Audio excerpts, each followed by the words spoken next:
Good Shepherd Convent here in Inwood, New York City. Welcome to Inwood Art Works On Air. It's where I meet the musicians, filmmakers, writers, theater makers, and artists of all stripes who make their home here what we affectionately call Upstate Manhattan. I'm your host, Aaron Sims, and today we sit down with Chief Creative Officer of the United Palace, Mike Fitelson. Mike's passions have chartered him through many careers, from teaching underserved fifth grade students in a Harlem classroom to help build community as a photographer, reporter, editor, associate publisher of the bilingual community newspaper, the Manhattan Times, to helping reestablish the United Palace as a historic theater, as a destination for the metropolitan area here. We're going to talk to him about his work and so much more, but first, let me welcome you, Mike, to Inwood Art Works On Air. Thank you so much for making the time to be here.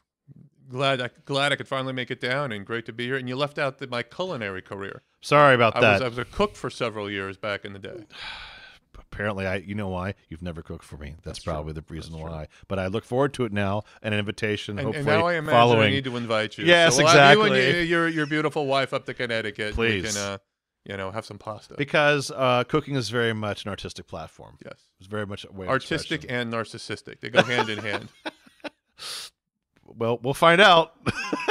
Well, it's true though. But you've held so many hats. Do you have a favorite hat that you wear? Well, the other one, I guess, is father. And Yes. quite frankly, and it's sort of cliche, but that really does trump everything else. Yeah, yeah. Your kids, are they I lovers because of you? Like, do they have their own artistic? It's fascinating. Thanks. I've got two daughters, 15 and 13. Yeah.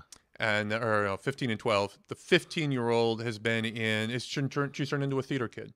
Wow. And strangely enough, that isn't really me. That's not where I came from. That wasn't my experience, even though I did stage crew in my senior year in high school. But she's really found a community, and she's been very excited about auditioning. She's taking singing lessons. She's doing all this stuff. And then 2 nights ago, she comes out and says, "Hey, they're going to make me the assistant stage director for the musical."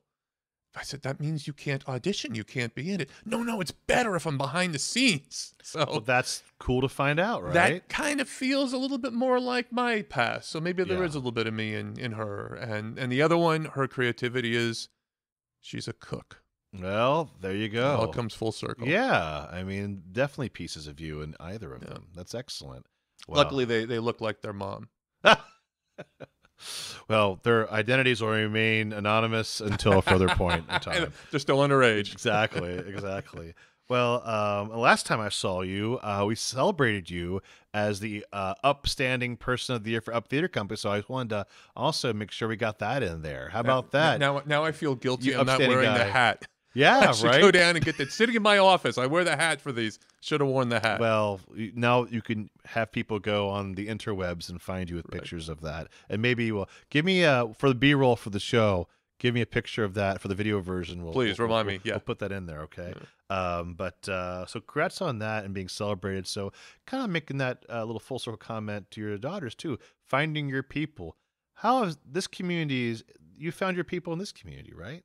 Yeah, absolutely. That's very interesting. I moved here in '99. We had been living in Queens, and my then girlfriend, now wife, got into Columbia Med School. And we were in Queens, and she was coming up to this place called Washington Heights that at that point was not the Washington Heights we know. It wasn't a place that people talked about regularly like that. I figured if I ever wanted to see her again, stick with her, I needed to move closer than Queens, right?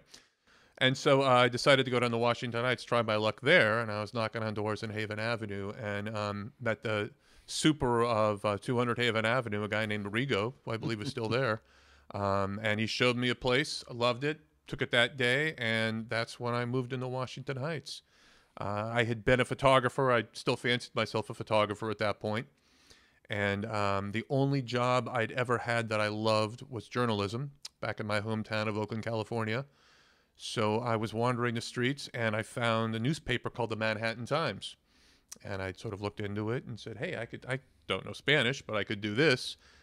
Knocked on the door, 3 blocks from here. It was at 5000 Broadway at that point on, was it 212th Street on the basement. A lot of basements in my life at this point, evidently. Just look down. You'll find something. Knocked on the door there, and Luz Miranda answered the door, and I said, hey, I'm a photographer. And she said, great, go out and take some pictures. and that was it. Ever since, there you are. And Manhattan Times is still around, by the way. It's still going, right? As far as I know, I see it around. Yeah, I haven't been involved in 12 years. But. Yeah, but I'm saying it's still the neighborhood rag, I guess, in many ways. Affectionate rag. Yeah, well, you know how it means. Term of endearment. Free press, if you will. And do you have much time for photography these days?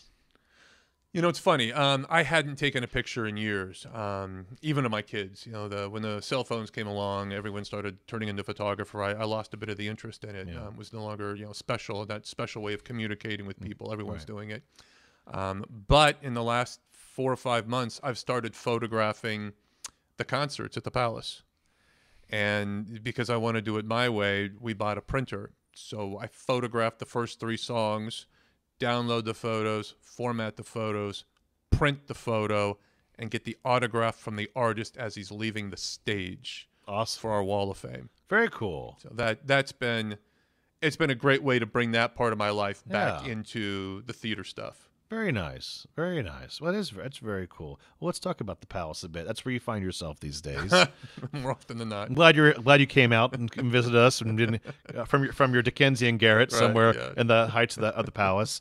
And a little bit of history lesson if folks don't know. The ornate United Palace opened in 1930 as the Lowe's 175th Street Theater. A deluxe movie theater and vaudeville house. The last of the 5 wonder theaters, they called it, in New York City and New Jersey. And it's gone through a lot of acts and places in their life and story of its life. So just want to touch that on one aspect of your job is that it's your charge to upkeep and maintain such a building.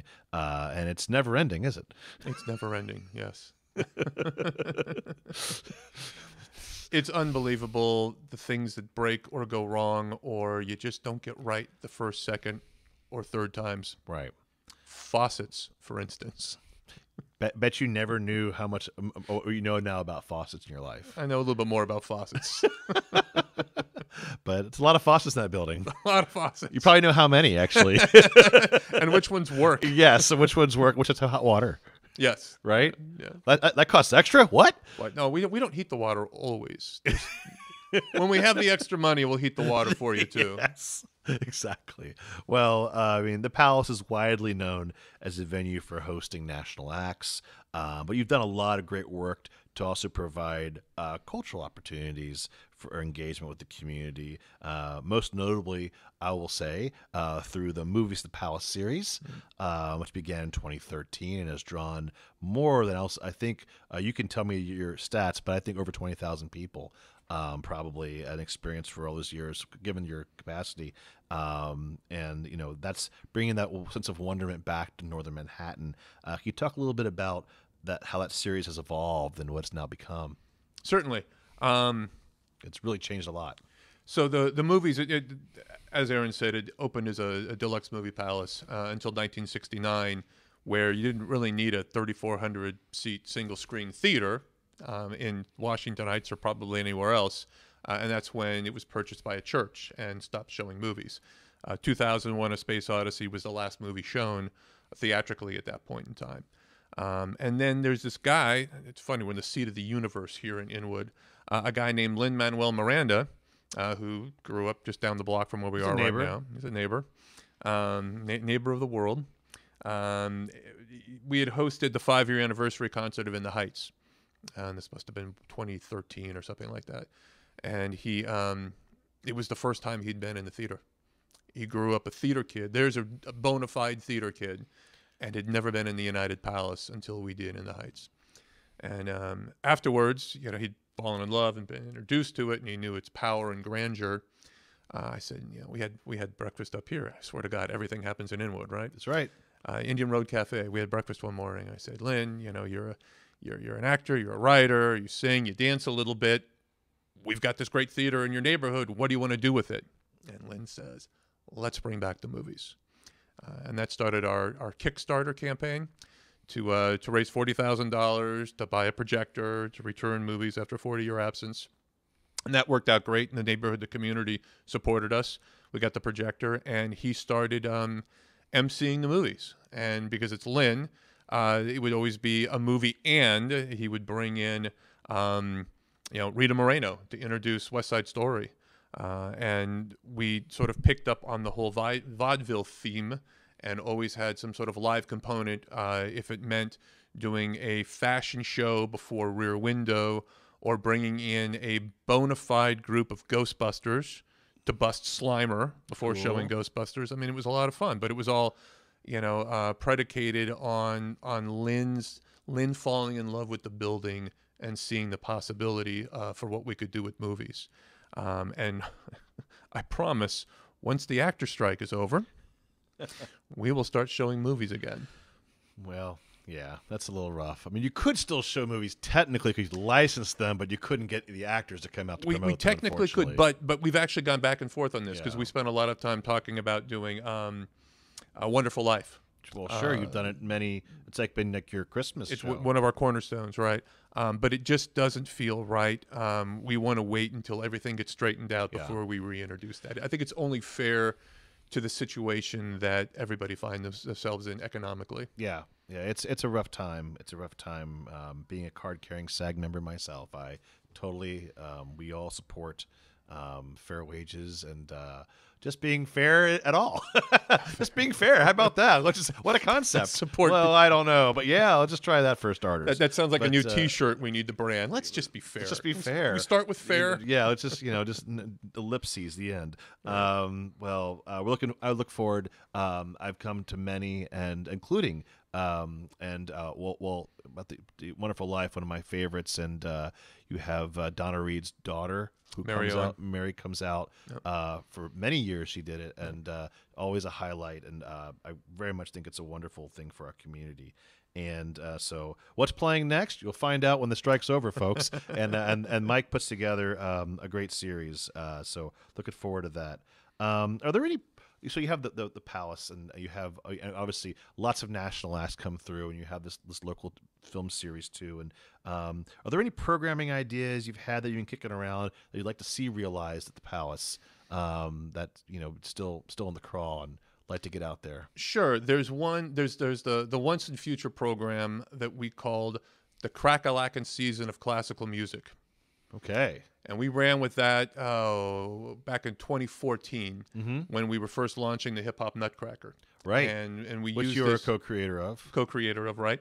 And we used this season to string together a bunch of events that all used classical music in innovative ways and made it more accessible to local audiences and folks who had probably never picked up a French horn before. And we did a series of events leading up to the Hip Hop Nutcracker, and it worked great. And we sort of built this following. We were working with a bunch of El Sistema inspired orchestra programs. So we had the kids, we had the parents, we had the music. It was great. We're going to revive that for next year, 2024, starting with a performance of the Chevalier in January. I think it's January 21st. And this is a theatrical concert of this guy, Joseph Bologne's life, who was the first black composer, opera composer, who had one of those amazing history book lives where he worked with Mozart, and some people say he taught Mozart, how to play. Yeah. Taught Marie Antoinette how to fight with a sword. Wow. He was one of the first abolitionists in France, fought in the French Revolution, and kind of had one of those amazing lives that somehow falls through the crack. For whatever reason, the man was black. Maybe there wasn't. Maybe there was a specific reason why his life has fallen by the wayside. But we're working with Concert Theater Works and Music Before 1800 and the Harlem Chamber Players to reintroduce the band's story and bring it to the stage of the Palace, where I think the confluence of all these different things, plus some slamming music, will help re-energize that aspect of our programming that has kind of been dormant for the past few years. Awesome. We're looking forward to that. It's a great place, and the acoustics are wonderful. You're doing it in the actual lobby, or you're going to do it in the... this is on the stage. On the stage. Yeah, this is stage performance. There are, and that will be the front anchor, and there's a bunch of other, almost experiments that we want to do, where we're mashing up classical music with other genres and other storytelling forms to really raise some eyebrows and get some people in the door, and hopefully support some local artists, give them their careers the opportunity to grow, and maybe some kids who had never quite thought of the music before or felt the music before, give them an opportunity to see where it takes them. Awesome. Love it. I'm looking forward to it. And so keep your eyes peeled to United Palace's website for that, and or the social media. I'm sure they'll be heading out there towards you guys soon. Well, as one who presents forward-facing programming, you know how challenging it is to attract audiences and engage them to show up, particularly young people. And this, we'll call it, I want to beg myself to say post-COVID era, but we all know it's still going on. It'll be with us for a very long time. Do you have any advice for those out there who are trying to put on and present events, because you're old hat at it, and how they can attract audience? Like, what are tricks of the trade you can help? Because I feel like this podcast is somewhat educational in nature. It's a great question. And it's always about trying to reach people, right? It's a great question. I think that the key, the secret sauce would be collaboration. Pull together as many different organizations, like-minded and simpatico, to help produce something, because then you're expanding your audience is growing exponentially every time you bring in another partner who has their own following. I think that's certainly how we're approaching this classical music program right now. Either that, or just find somebody super famous and have them do a lot of programming with you. Jennifer works Lopez, Lin-Manuel Miranda. I mean, you name it, you'll get the big names, and that doesn't hurt. Al Pacino was one. Al Pacino. I mean, but that's just the movie stuff. Like you're saying, just for the composers too. It's like, and for the music, it's all helpful in finding your people, right? Right. Your tribe. And I think that was, the theater has been there for 93 years, and it is shinier, prettier now than it was, 2 years ago, 5 years ago, 20 years ago, pick a number. But it's always been there, and it's always had this power and this wonder. But it's been a process of reintroducing it to the world, reintroducing it, starting with the local community, and then expanding and expanding and expanding, where, yes, we get an Al Pacino in, or a J-Lo or somebody like that, and that just lends credibility, and that just helps that snowball pick up speed and pick up more snow and turn into that avalanche that we need in order to keep this treasure part of the cultural landscape of not just Manhattan but Washington Heights. Yeah. Somebody was talking about how it's become an anchor. I was on a phone on the way down in the car. I was talking to somebody, and she said, "Yeah, it's really become an anchor." And I said, "It's got to be more than an anchor. It's also got to be a megaphone, right? Because anchors stop you, they slow you down. Mm-hmm. The metaphor's also got to reach out." So it's an anchor and a megaphone. Yeah, well, it's a great platform, I think, as well. Platform's and great. I think that's a lot more 21st century than anchor. You're welcome. Thinking more like there you go. That's how I feel. That's how I feel about Inwood Art Works. Is that we don't have a venue per se. Like, we use the neighborhood as a canvas to kind of create our work. Absolutely, and it's like in a different way, because it's just about presenting and producing what we can, and the very limited opportunities we have to do so. But it's like, it's finding, I agree with you 100%, saying finding those like-minded people, simpatico as your mind are, and seeing how you can work together to bring people together in whichever way. It's not always about 3,000 people in a room. It could be 30 people in a room if they're the right people to hear your work, right? You know what I mean? So it's about connectivity and engagement, not so much just about numbers. Certainly. And let's talk about that outreach, because when I got here in '99, there were very few, some would argue there still aren't any bona fide galleries, and there weren't a lot of art spaces and stages. Northern Manhattan has historically been very underserved in the arts. 100%. So the big push was, all right, let's start off by getting, photographs, paintings, pictures up in whatever vertical surface we can find that has a roof over it, so people will see it. If that's a butcher, if that's the library, if that's a tax accountant's office, sure, that's a step in the right direction. And that was really what the push was, where the Manhattan Times was aligned with that, and Northern Manhattan Arts Alliance came along, was aligned with that. And once that momentum began, and by some bizarre confluence of events, I found myself inside the United Palace, and folks like Inwood Art Works come along. I feel so good that I don't even need to think about what's happening outside of our walls. So much is happening. There's so much art happening in the neighborhood now. If it's a movie series in a local park, or Up Theater Company the first time I was in this building was an Up Theater Company production on stage behind the curtain. Right. We did K. Comma Joseph. We did right. that. It was a Kirby Fields play, actually. And that was, I just love the fact that all of that is happening. And don't take this the wrong. I don't have to do it. Well, other people are doing it, and it's fantastic. I'm a big fan of that too. It's wonderful to be in the audience, right, Mike? Yep. It's like, I'll say this. My wife always makes fun of me too. It's like, hey, you get to go to a party you didn't throw. You know what I mean? It's like, it's true. And so it's like, it was wonderful. It was wonderful going to that party for you. I was like, I love coming here and just hanging out and seeing people and talking like I normally talk and not be quote unquote on for any reason of just representing, just enjoying just it. enjoying. But what you originally started talking about was finding your people, like my daughter finding her theater people. Yeah. And that's what's really happened, and that was a stated goal at the Manhattan Times when we started doing this 20 years ago. Was literally, let's get people on the same page. Yeah. We're going to do it in English and Spanish, and we're going to do a lot of art so the artists can see that there's other artists, they're not alone. Right. And that, I believe, has helped continue to build this arts community, this arts audience. Either you're holding the paintbrush or you're looking at the painting, doesn't matter, but there's conversation. Seeing Eli Yeaman across the street, tabling at the Inwood Green Market on a Saturday morning for jazz. It's just, that's a beautiful thing. It's a wonderful thing. That wasn't happening here. No, I agree with you. I came here in 2003. It's a little after you, and same kind of thing. And, you walk in the neighborhood, and they're technically, you're right. There's still no art galleries.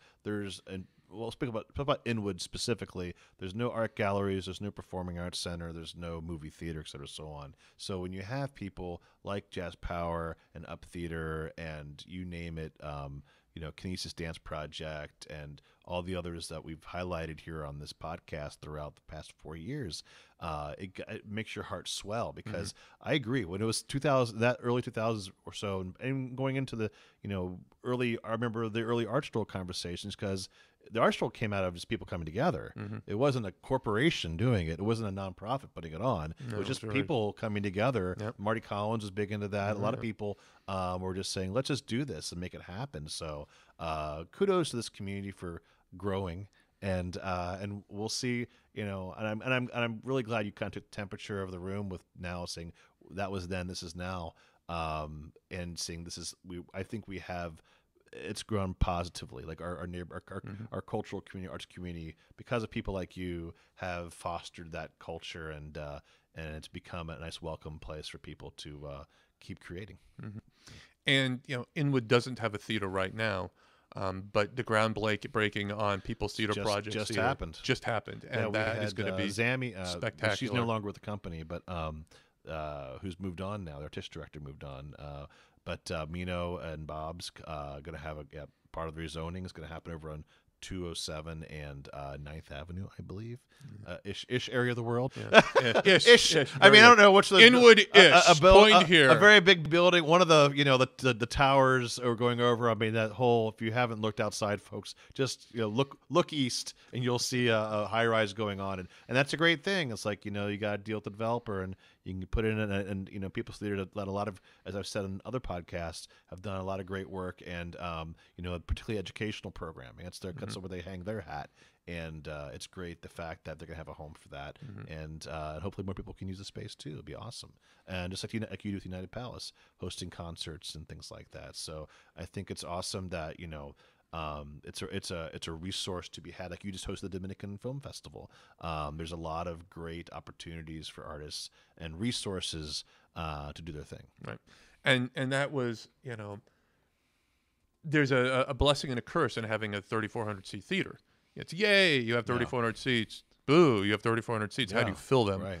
And I've been telling Mino for years, I can't wait till she gets the theater built, because I get asked for programs or events that just they would be swamped, right, swallowed up in our space. Sure. But 300-seat theater in Inwood is perfect. Mino, build the theater. I can't wait. Yes. Less phone calls, less emails to you. Well, there's time and place for everything, and we're looking forward to all those programs. Do you have any programs coming up other than the theater series? Sorry, the music series coming up. You want us to make aware of, like anything happening at the Palace coming up this holiday season that we want to tell people about? The one, it's hard to look too far into the future. Yeah, we have we're doing our first comedy night with local Dominican comedians on Monday night in the foyer. Okay. And on all Mondays, like a Monday kind of thing? Well, start with the first or one. Just do one. We're doing the first one. Just do one and see how it goes. No, I hear you loud and clear. Yeah. It's sold out. Great. We had, sold out. It's in the foyer. It's going to be fun.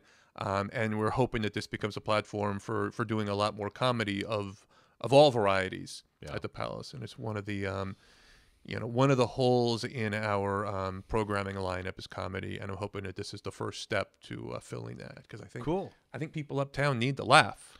Right now, we need to laugh. I think we could use a laugh. I think we all use a laugh right now. Absolutely. Well, Mike, thank you so much for taking the time. Is there anything else you want to talk about we haven't hit? I am so glad that you're doing this, not for my sake, but just keeping you're keeping the fire burning. And like I said before,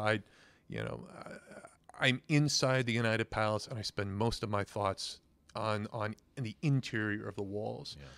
Folks like you are doing stuff outside and throughout the community. I love it. Makes me very happy. So thank you very much. You're welcome. I'm glad the drawbridge came down and let you out. And happy to have you here. And come visit anytime. The water's just fine outside the Palace. And thank you for inviting us in, as always.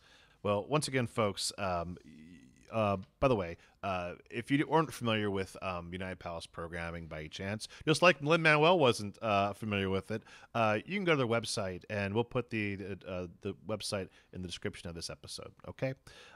Thanks again, Mike, for stopping by and taking the time and be on this episode of Inwood Art Works on Air. Thank you, sir. You betcha.